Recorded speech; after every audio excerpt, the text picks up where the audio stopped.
Ashutosh, because you are where the aircraft has safely landed and that there is going to be the transfer that takes place. What are you picking up from the officials? You also spoke to the wildlife expert who has travelled into this in this Bumbo and Jumbo Jet and are going to be ensuring that it is a smooth transfer. What is she telling you? What are the preparations like? All healthy and smooth?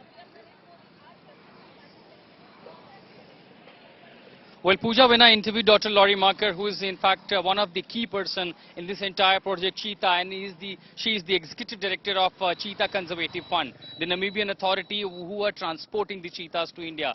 There were certain challenges and the concern, but they are also excited and happy that these reintroduction of cheetahs and introduction of African cheetahs to Indian soil, perhaps, this going to add in this species which was almost,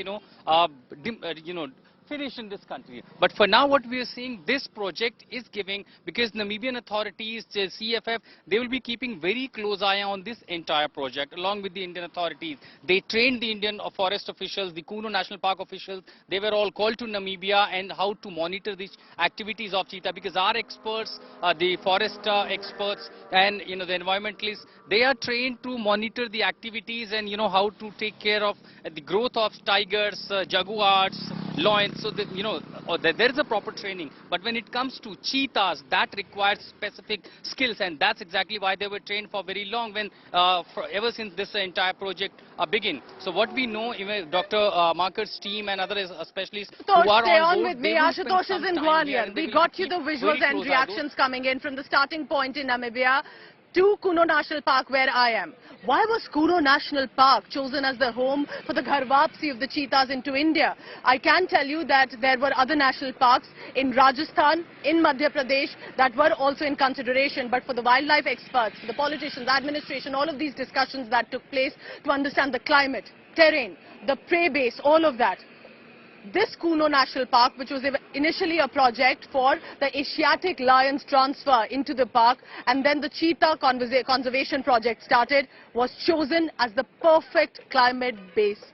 But what are the specifications of a Kuno National Park that gives us the hope that we can perhaps witness the cheetah pause again in India? This is why Kuno National Park has been chosen. Shivarur explains to you the details. It's very, very important. It's because it's free of human habitation. The Kuno National Park is famous because it's highly uninhabited. There are only animals there, very, very free from human habitation. It's an adequate base for prey. There's a lot of wild animals there which will be potential prey for the cheetahs. It offers a forest and grassland mosaic, according to experts. It's not just forest, but also long stretches of plain grassland, which is the preferred kind of terrain where cheetahs actually operate and live in. It has major tree species like Salai, Kardai, Kher and Tendu in that particular area. All of those make it a pretty biodiverse place, and the climatic conditions are tropical and temperate at the same time, and therefore could suit the cheetahs being translocated there. India Today is the only channel that's getting you all sides of this big historic story. Because if you're watching this right now, remember that you're fortunate at least to have this historic moment right there in this telecast. And I wanted to be sure that I was on the ground. And our colleagues were on the ground in Namibia. Our colleagues were on the ground in Gwalior. So let's go across first to the special customized aircraft, Boeing 747, that was made to ensure that it was a smooth, healthy transfer of the 8 African cheetahs into the Indian land. My colleague sends you the special report from inside the aircraft about how were the preparations like. Take a look. So finally, we have landed in India in this special Boeing 747-400 traversing almost 8,400 kilometers from all the way from Namibia to Gwalior. Now these 8 cheetahs who are here in these particular crates will be transported from here on a helicopter all the way to their new home in Kuno National Park, where they will be staying for the next 1 week or one month at least in a quarantine, and then they will be released in the bigger field.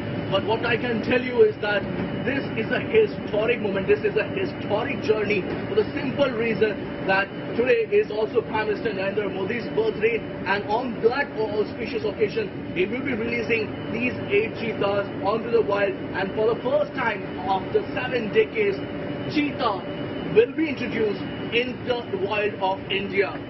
With camera person Saurabh Shukla, this is Tapush Bhattacharya from the on board of Boeing 747-400 on Gwalior Airport. My name's Eli Walker. And tell us about the condition of the cheetahs.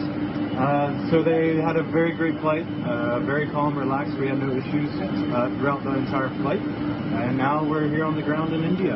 First time in over 70 years that there's been cheetahs here in India, so it's extremely exciting.